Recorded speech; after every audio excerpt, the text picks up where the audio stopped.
जी मेरा नाम इरशाद बीबी है, 5 बच्चे हैं। ये मेरा खावंद है।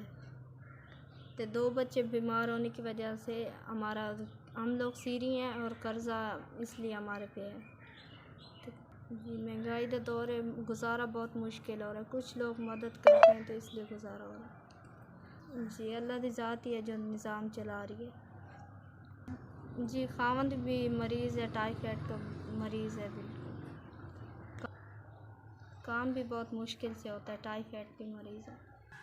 120 रुपये किलो दूध है और लेना भी बहुत मुश्किल है बच्चों के लिए। दूध के बगैर गुजारा भी नहीं हो रहा। जिन्होंने 5000 सन कले अल्लाह उन्होंने ज़िंदगी देवे और ज़िंदगी उन्होंने लंबी करे, उन्होंने कैसा दा मुताज न करे और कोई परेशानी न दे। अल्लाह पाक उन्होंने सेहत देवे तो कारोबार कोई बरकत पाए, किसी दा मुताज न करे।